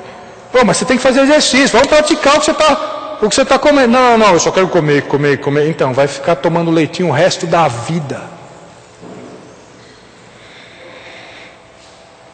Pela prática tem suas faculdades exercitadas para discernir não somente o bem, mas também o mal. Por isso, sabe aquele negócio de você ler um capítulo só por dia? Então, 3 e 4 não dá, né? Nós já vimos? Então, 5 e 6 também não dá. Lê 5 e 6 junto, né? Mas aí eu vou precisar dormir mais tarde, então, dorme mais tarde, né? Por isso, por causa dessa prática, olha aqui, ó, capítulo 6, versículo 1. pondo de parte os princípios elementares da doutrina de Cristo, deixemos-nos levar para o que é perfeito, não lançando de novo a base do arrependimento das obras mortas e da fé em Deus, o ensino de batismos, a imposição de mãos e da ressurreição dos mortos e do juízo eterno. Para de falar isso. É importante, sem dúvida que sim, mas vamos falar do sacerdote segundo a ordem de Melquisedeque. Vamos crescer no relacionamento com Deus. Vamos aprender assuntos profundos das Escrituras. É importante o arrependimento, a fé em Deus, o ensino de batismo, a imposição. Não sim, é importante. É importante para aquele que nasceu de novo faz pouco tempo. Ele vai ter que aprender isso. E para mim e para você? Não, para mim e para você nós temos que falar de outras coisas. Deus tem muitas coisas para nos ensinar. Mas eu não consigo colocar o meu filho de 11 anos numa faculdade. Por quê? Porque ele não está pronto ainda. É por isso que Deus fala. Eu não vou conseguir ensinar coisas para vocês. Foi o que o escritor aos Hebreus falou. E eu queria falar sobre o Melquisedeque, a segunda ordem, o sumo sacerdote. O que essa irreal, o que essa sombra mostrou de um real extraordinário. Mas eu vou ter que ficar falando de perdão de pecados, de arrependimento, que você não pode fazer isso. Sabe o que os crentes de Coríntios faziam? Eu sou de Paulo, eu sou de Apolo. Eu sou desse, eu sou daquele. E Paulo falava, para com isso. Isso é coisa de criança, de néfio, de bebezão. Não, eu sou dessa denominação. Os outros lá são primos, nem irmãos são muito não, hein? Para com isso. Quem morreu por vocês foi Jesus. Ou foi a igreja A, B, C ou D? Você é de quem? Do que nós estamos falando, gente? Não, eu posso bater palma ou não posso bater palma? Eu tenho que usar roupa, eu tenho que me pintar. Vamos crescer. Mas como é que eu cresço então? Pratica aquilo que você aprendeu das Escrituras. Mas eu só aprendi um versículo. Qual que é? Amar os inimigos. Então pratica, tá bom? Não precisa aprender mais nada, não. Pratica, é isso que Deus vai te ensinar o outro. Você não precisa conhecer todas as Escrituras, não. A vida cristã não é o quanto eu conheço de Deus. É o quanto eu pratico daquilo que eu conheço. E a partir do momento que eu vou praticando aquilo que eu conheço, Deus vai me dando mais conhecimento para eu praticar. Eu vou praticando aquilo que eu conheço, Deus vai me dando mais conhecimento para eu praticar. É tão simples quanto isso. Fisicamente não é assim? Eu não faço esporte porque eu como e não como para fazer esporte. Então, e funciona, né? Ou alguém aqui dorme no berço? Não. E por que espiritualmente? Não, eu só quero ouvir. Eu vou para a igreja lá para ouvir. Tudo que tem. E de segunda-feira, não, segunda-feira eu faço o que eu quero, mas eu estou lá na igreja domingo. Não vai sair das fraldas. Espiritualmente. Mas isso é muito duro. Mas é isso mesmo que Deus está dizendo. Me dê mais 3 minutinhos, eu preciso ler um texto de Tiago, mas eu quero terminar Hebreus 6. Isso faremos se Deus permitir. Se falar salvo pelo gombo, acabou o horário, não vai entrar no versículo 4, né? Vamos lá. É impossível, pois, que aqueles que uma vez foram iluminados e provaram o dom celestial, e se tornaram participantes do Espírito, e provaram a palavra de Deus, e os poderes do mundo vindouro, e caíram. Sim, é impossível outra vez renová-los para arrependimento, visto que de novo estão crucificando para si mesmos o Filho de Deus, e expondo a ignomínia. O texto não para aí. Muitas pessoas parecem, agora, explica que não pede salvação. E agora? Quero ver. Vai ter que falar. Eu vim aqui para isso só para ouvir isso, né? O texto não termina aí. Vamos continuar? Versículo 7. Porque a terra que absorve a chuva que frequentemente cai sobre ela e produz erva útil para aqueles por quem é também cultivada, recebe bênção da parte de Deus. Mas, se produz espinhos e abrolhos, é rejeitada e perto está da maldição, e o seu fim é ser queimada. Ora, se eu estou dizendo que esse texto perde salvação, eu estou dizendo que erva se transforma em espinho e espinho em erva. Não é isso que o texto está dizendo. Espinho e erva tem a ver com a natureza. O que esse texto está dizendo? Está dizendo o seguinte, olha, aqui ó. Vocês já decorreram bastante tempo. Vocês deviam ser mestres ao invés de estarem voltando para aqueles conceitos elementares, aquele leitinho de arrependimento, perdão de pecados, fé em Deus. Como é que eu me converto? Eu tenho 30 anos de igreja, aí como é que eu me converto? Pela fé eu creio, como é que é isso? Porque não estamos vivendo aquilo que aprendemos. Se não estamos vivendo com aquilo que aprendemos, vamos ser crianças, né? Agora, se você está frequentando determinado grupo que estuda as Escrituras. Ouve, ouve, ouve, ouve e não pratica. Ouve, ouve, ouve, ouve e não pratica. Ouve, ouve, ouve e não pratica. Cuidado. Cuidado que se você é um joio no meio do trigo, e esse texto não é para a igreja, é para Israel, mas é um exemplo que nós podemos usar com base em Hebreus. Se você é um joio no meio do trigo, você vai ser aquele que parece ser. Domingo que vem, se Deus quiser, nós vamos usar todos esses textos, tá? Isso está na Bíblia, tá? Está tudo na Bíblia, nós vamos ver. Se você é um joio no meio do trigo, você vai se parecer demais com o trigo. Mas qual é o problema do joio e do trigo? A aparência? Não, a sua natureza. Já nasceu joio, já nasceu trigo. Portanto, o que Deus está dizendo aqui é de coisas relacionadas ao coração. Você nasceu de novo? Se você nasceu de novo e pecou, pode confessar o pecado. Agora, se você está acostumado a um ambiente que se fala de Deus, mas nunca tomou uma posição com relação a Deus, e está acostumado a ouvir as coisas de Deus, e ver a ação do Espírito na vida de todos, e compartilhar isso com todos, mas nunca nasceu de novo, cuidado. Deus está dizendo que você provavelmente está ouvindo juízo para você. Esse texto é tão duro quanto o que está sendo dito aqui. Cuidado. Ah, mas eu estou na igreja, eu estou salvo. Lembra Israel? Né? Templo do Senhor, templo do Senhor, templo do Senhor é esse. Senhor, olha, fazendo tudo aquilo que o Senhor está falando para não fazer durante a semana, mas estamos no templo do Senhor domingo. Deus está falando, quem foi que requereu de vocês pisar os meus atos? O que vocês estão fazendo aqui? Deus está dizendo para Israel isso. Não queremos saber de Deus a semana inteira, viver uma vida que nós achamos que devemos viver, da forma que devemos viver. Esse negócio de Bíblia é para domingo, e mas domingo eu estou aqui na igreja, fazendo o quê? Se não há um compromisso com Deus, cuidado, que você pode estar ouvindo juízo para você. E eu não tenho a mínima ideia da vida de cada um de vocês aqui, mas se reavalie diante de Deus. É você com Deus. Ah, mas a minha esposa, meu marido, meus filhos, meus pais. É você com Deus. Porque se você estiver acostumado, vocês podem ver, a pessoa mais difícil de se pregar o Evangelho. E eu conheci algumas pessoas até muito próximas da minha família. As pessoas mais difíceis para pregar são aquelas pessoas acostumadas com a vida de igreja, mas nunca nasceram de novo. Ah, gostam do ambiente, gostam de estar junto, é gostoso, a amizade, as pessoas, ouvindo. Aí, quando você vai chegar, fala assim, não, olha, eu quero falar que você precisa nascer de novo, você precisa ter um encontro com Jesus. Aquilo, uma mente cauterizada é muito difícil de ser tocada pelo Espírito. Como é que está a sua vida? Como é que está o tempo decorrido que você tem em relação a Deus?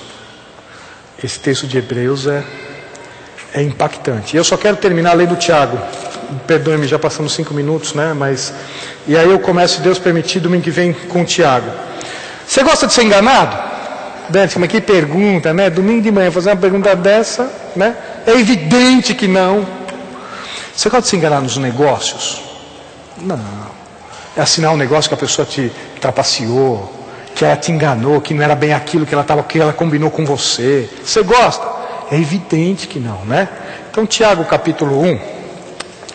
Tornai-vos, pois, praticantes da palavra, e não somente ouvintes, enganando-vos a vós mesmos. O pior dessa situação não é que alguém te engana, não. É que você se engana. É aquele negócio, vou começar o regime.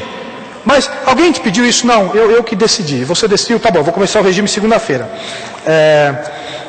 E alguma experiência própria aqui, mas vamos lá. Eu vou começar o regime segunda-feira, preciso perder essa barriga, né? Então veja, e aí eu decidi no médico, não foi nada, eu decidi fazer regime, vou fazer regime.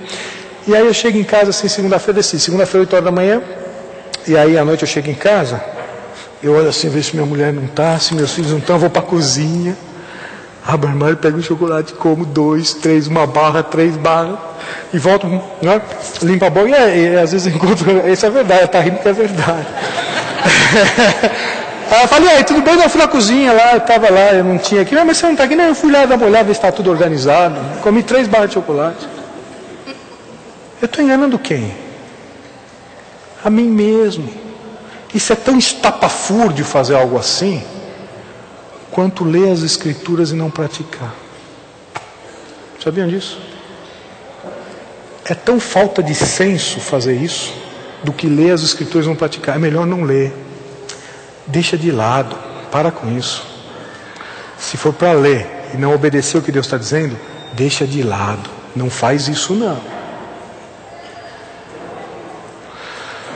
E terminando, porque se alguém é ouvinte da palavra e não praticante, assemelha-se ao homem que contempla no espelho o seu rosto natural, pois a si mesmo se contempla e se retira, e para logo se esquece de como era a sua aparência.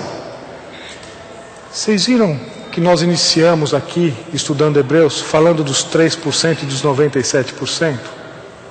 Se você vai para cá ouvir e for embora, você vai guardar 3% e ainda dá uma lambuja, hein? Daqueles mais, assim, né? Que tem memória privilegiada. Porque Deus está dizendo, se você ouve a palavra e não pratica, é como se você olhasse para um espelho e vai embora. Daqui a alguns minutos, você esqueceu a sua aparência, não esqueceu? Com as Escrituras é a mesma coisa. Se você ler e não praticar, você vai esquecer o que Deus está dizendo. Vamos orar? Senhor Jesus, te agradecemos, Pai, pela riqueza e preciosidade da Tua palavra. Pai, te louvamos porque pudemos ver que o Senhor é um Deus misericordioso e gracioso. Pudemos ver que o Senhor não nos matou, apesar de sermos o que somos. E mesmo assim firmou os nossos pés sobre a rocha que é o Senhor Jesus e nos dá graça. Pai, muito obrigado por essa salvação maravilhosa. Muito obrigado, Pai, porque temos os nossos pecados perdoados no Senhor Jesus. E porque o Senhor trabalha em nós para a Tua glória. Pai, que a Tua palavra fale com cada um de nós e produza o crescimento necessário para a Tua glória. Em nome do Senhor Jesus. Amém.